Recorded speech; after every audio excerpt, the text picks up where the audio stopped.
out for your trainers, Ruben Gianzini and Matteo Velata! And already we're seeing both Calyrex Shadow Riders on the field, but this is going to be a little bit different comparing to how the top 4 game of Matteo went earlier, because there is Focus Sash over on Ruben's Calyrex, so you cannot just pick up the one-hit KO with Astro Barrage. Of course, as there is no Zamazenta on the field yet, no information will be exchanged about, which one of the two is faster. That is really important to see later on in the battle. But already there's so much damage being threatened. Body Press would knock out Incineroar, Astro Barrage would knock out Calyrex, and there's no White Guard available for Matteo. So already I'm feeling like, this could be a tough position for Matteo. If it's just like a Astro Barrage and Body Press, how do you deal with that? Terra Ghost on Ruben's Calyrex Shadow Rider, Terra Dark over on Matteo's end. So one of them cannot terrestrialize away from its Astral Barrage weakness. The other most certainly can, taking not very effective damage here. Yeah, and Matteo also thinking about this, maybe he was expecting a little bit of a different lead there, hovering over a switch. And do you want to go on the offensive right away? You risk losing your restricted Pokemon. No, okay, going for the Protect there, switching out Incineroar for now.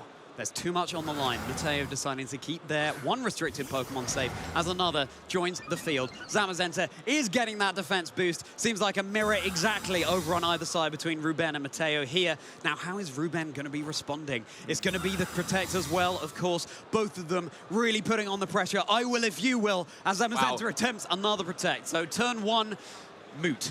Yeah, and I think this is good for Matteo, because if this Incineroar had stayed in, then all of a sudden there's a big opening for Ruben to go for that Body Press into that slot, and there's not much on Matteo's team that wants to take that hit. Well, Amoonguss, it's not really the Pokemon you want to bring in a matchup like this, since it's usually so fast-paced. So, yeah, nicely done by Matteo, getting Zamazenta in, and now there's White Guard available. And now we can talk about, potential White Guard and Astro Barrage play, but it's once again, it's the full mirror situation, and both of them, Ruben already getting ready to hope that the moves will come out as he is, expecting them to. Do you make the massive read here and Body Press the Calyrex that might be going for its Terra Dark? Doesn't have the Focus Sash, would just go down. Such a bold play. The responding Terra, unsurprising to see over on Ruben's end of the field. Time for their Zamazenta to get sparkly here. The Terra Crystals is taking a dip in the pool. This puppy having a splash. It's no longer taking super effective from Body Press with a howl of victory. Let's see if it takes... Oh, winning the speed tie and going for Encore!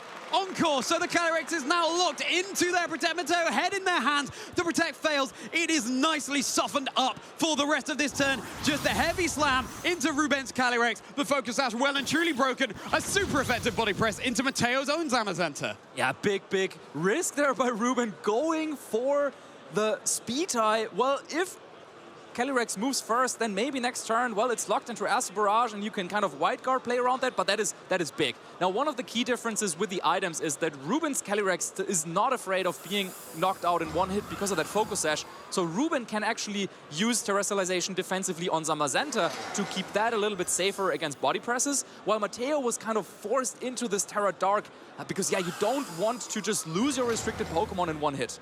Speed tying, of course, the Pokemon have exactly the same speed stat, so it's a 50-50 coin flip as to which is going to move first. The time ticking down for Matteo there, back against the wall, switching out the Calyrex to reset the Encore. The spotlight switched off for Raging Bolt to provide its electricity on the field. Its head in the clouds, but it's very much in the game, as now Ruben able to keep their own Calyrex safe here.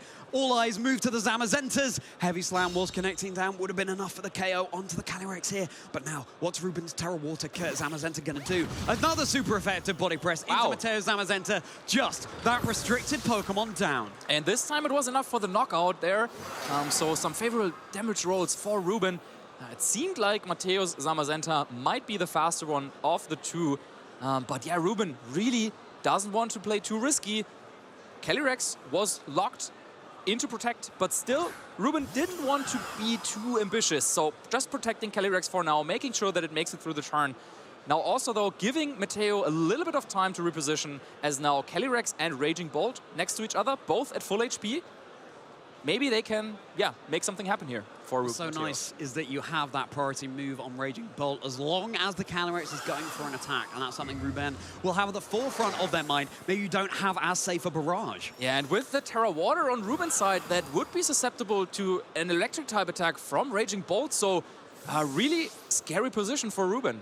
Ruben deciding that Calyrex, it's time to go back to the stable. Amoonguss now sprouting on the field, ready to provide some redirection if it can get through this turn. Ruben Zamazenta keeping itself safe behind its Protect Shield. And Astral Barrage now. Amoonguss isn't going to appreciate this, but it's going to take it a whole lot better than Ruben's Calyrex would have done. How much damage is it going to be sponging up here? Going to be brought down below half. Wow, the Amoonguss really suffering there. It can just switch out and reset that health, but all the more able to do that, given that the Thunderbolt was targeted into that Zamazenta.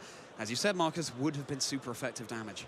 Yeah, and Ruben showing us here that even though this matchup is said to be so kind of like call heavy, you can also approach it a little bit more defensively. Going for a protect and switch play to bring in Amoonguss. Now you have Rage Powder to keep Zamazenta safe from any Thunderclaps or Thunderbolts or anything like that.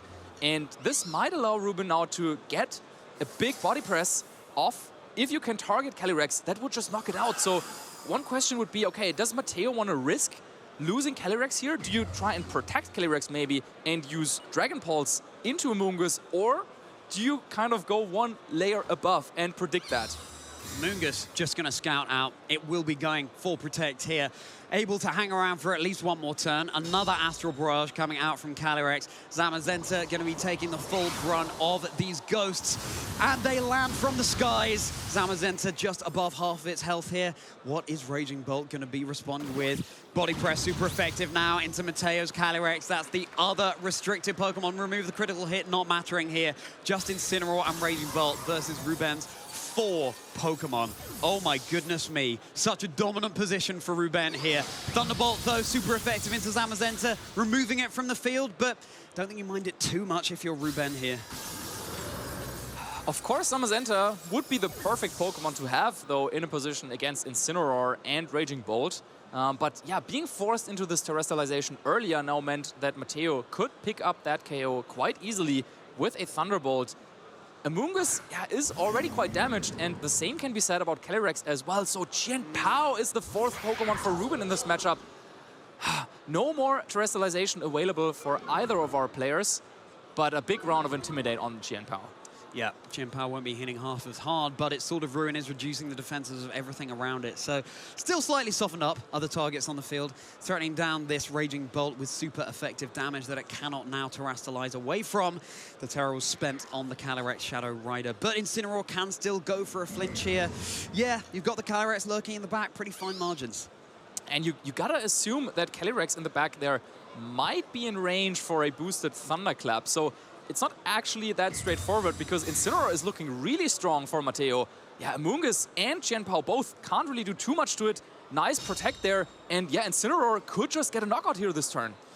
Where is it going to be targeting? Flare Blitz into the Amoonguss. Yeah, that's going to be the Amoonguss down. Now Ruben down to just their final 2 Pokemon as well. The Chien-Pao and this Calyrex Shadow Rider.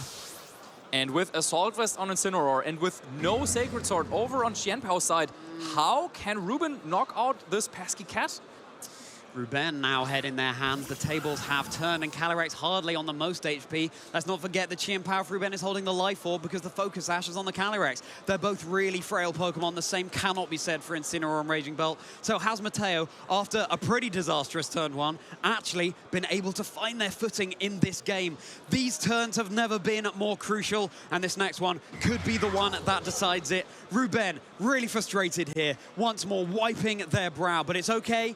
They still have one more game that they would have to go to. It's going to be best of 3 here, and this is just game 1. Yeah, identifying this win condition for Matteo, he knew that once he dealt with Zamazenta on his opponent's side, it looks like Incineroar is just pretty invincible. You can try to play around it, of course. Thunderclap failing might be an Encore there coming in. Okay, that is one small victory for Ruben. It absolutely is, but it does mean that Calyrex is going to have to roll that dice as to whether they go for any damaging move or not in order for Thunderclap to act. Do we have a flinch onto the Incineroar after the Icicle Crash? No, we don't. Flare Blitz, super effective. Chien-Pao down. You're taking a whole lot of recoil damage if you're Incineroar, but Ruben, all of a sudden, the horse looks like it's bolting.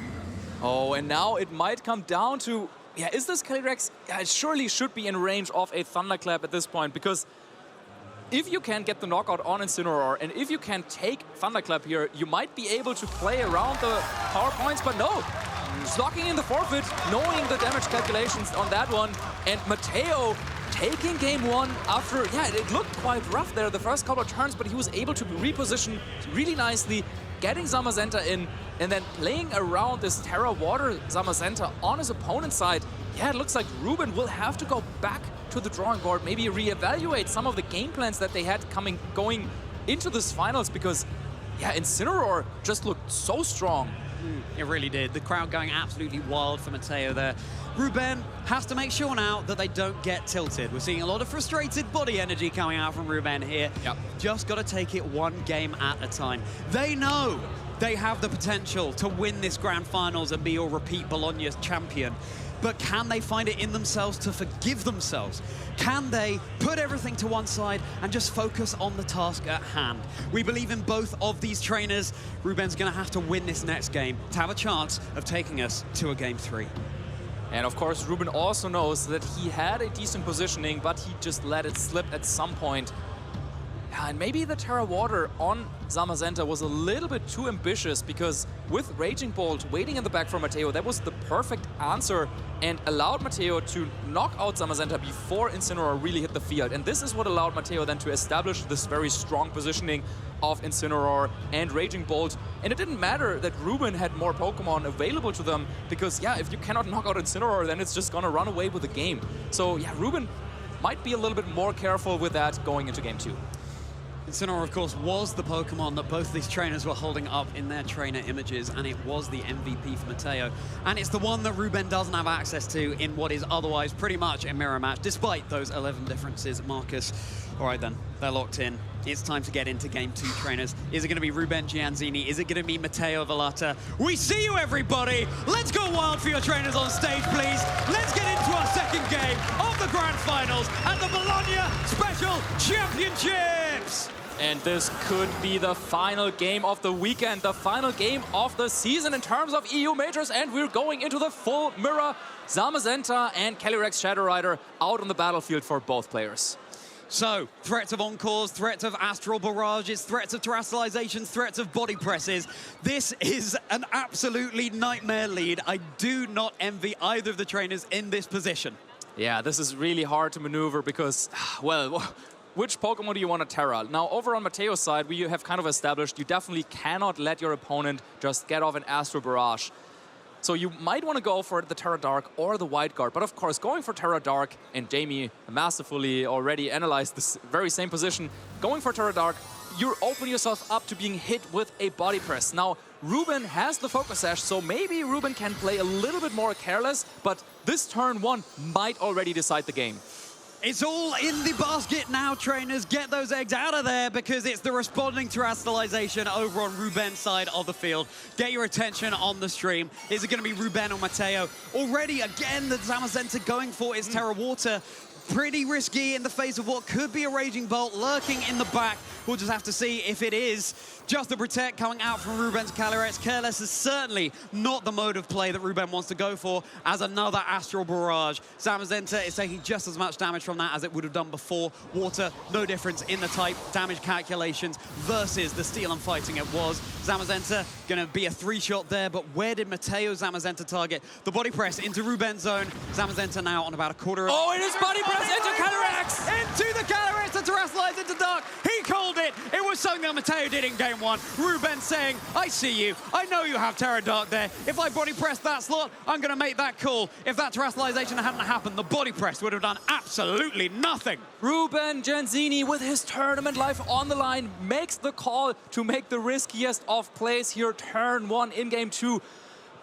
Body Press knocking out Calyrex right away, but he was kind of forced to go into this Terra Water once more, and we've seen it in the previous game, how difficult it is for Ruben's team to hit Incineroar. So if Ruben brought the same Pokemon like in the first game, maybe Matteo still has a chance here. Incineroar lurking in the back or not. We're going to have the reveal of that later on, potentially, unless it's a swift one. Now Raging Bolt once more is liking the look of the Terra Water Zamazenta in front of it. What can Ruben do to get around it? They could switch, go for a Protect. The Raging Bolt really is a thorn here. Just the Encore now, locking Matteo Zamazenta into the Body Press that it went for before. There it is. The Zamazenta able to hold on for Ruben. Another responding body press, super effective, but you can see just how bulky and defensive that Zamazenta is. Thunderbolt into the Calyrex on Ruben's side. No paralysis to speak of, but the focus sash, that's in tatters. Phew. Okay, now Matteo definitely doing a lot of damage this turn. Both Zamazenta and Calyrex likely in KO range for Thunderclap. Now Ruben, of course, with Encore Calyrex Shadow Rider, could try and yeah, play around that a little bit. Maybe go for a Protect here and then try to Encore lock Raging Bolt into Thunderclap later on. But yeah, we just got confirmation. Matteo has Incineroar there waiting in the back. And, well, it looks good for Ruben for now. He definitely has to be very, very careful. Because, yeah, if Zamazenta goes down, and I think at this point, yeah, it will go down quite soon probably, then Incineroar was really a menace on the battlefield. Had they called it, had they gone for a body press into that slot as well, it could certainly be what stamps Ruben's ticket into a third and final game.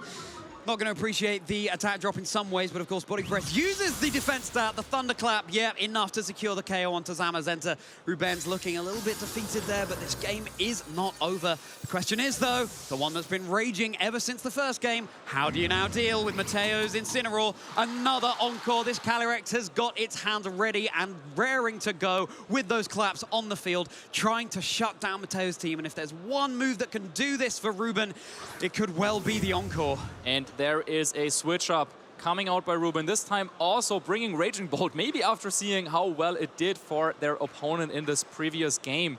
And, well, Raging Bolt with a Dragon-type attack coming into that opposing Raging Bolt that, well, it is locked into Thunderclap. So do you stay in, though? Do you go for a Thunderclap, or do you make the quote-unquote obvious play by switching out? You switch out the Raging Bolt on Matteo's end, and now time for the Zamazenta to rejoin the fray, getting around a potential Thunderclap there. Not that it would have been likely. The Protect, though, on Ruben's Calyrex Shadow Rider in the face of Incineroar, which is going for the U-turn into the Raging Bolt on Ruben's side of the field. It's scuttling back to Matteo with that Bug-type move, and now the Raging Bolt on Matteo's end is going to rejoin the fray. Yeah, there were a lot of mind games there at play. Matteo could have tried to go for a fake out, but then Calyrex might have gone for the Encore. Instead, though, Draco Meteor is not going to scratch that Zamazenta. Well, it's dealing a good chunk, but it's not going to be quite enough. Calling maybe a different Pokemon ending up in that slot, and now the Raging Bolt has had its special attack reduced significantly here. We still have one unrevealed Pokemon for Ruben in this game. Yeah, it's really one that turns it all around. Yeah, really fast Incineroar as well, outspeeding Raging Bolt. And the Thunderclap is enough to secure the KO onto Ruben's Calyrex Shadow Rider. Both restricted Pokemon down now. We're going to have that final Pokemon dragged out. Is it going to be the Chien-Pao again as the Heavy Slam? Well, going into another very heavy Pokemon, so not doing too much damage. Super effective Draco Meteor into Matteo's Raging Bolt there, but with the special attack reduction on the previous turn, able to hang on. And now the Raging Bolt for Ruben is at -4. Chien-Pao is going to be switching in again, and all of a sudden you can't reset those special attack drops on Raging Bolt. The Incineroar, once again, has got its teeth sparkly white, grinning away, feeling like maybe it's got away with this one. Yeah, now there are still a couple of mind games with a Sucker Punch and Thunderclap, of course, but Incineroar waiting in the back might be once again the star of the game if Matteo can position it. And if Matteo can avoid being critical hit, I don't want to jinx it right now, but this might be the endgame that we're looking at. Sucker Punch, though, trying to get rid of Zamazenta, maybe with a double up with Thunderclap as well.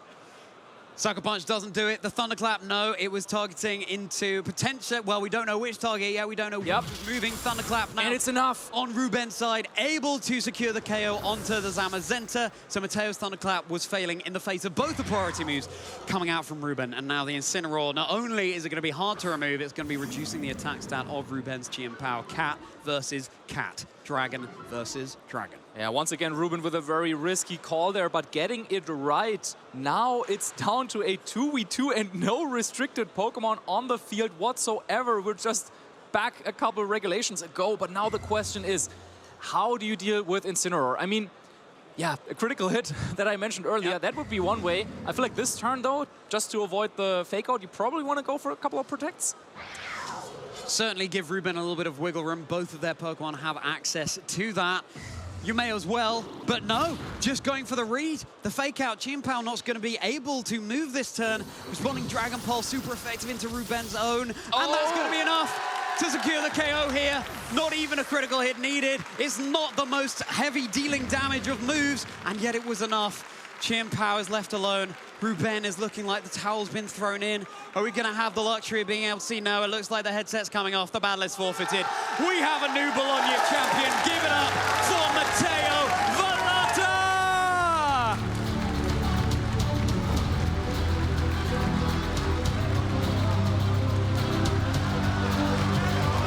Congratulations, Matteo, denying Ruben his second victory here.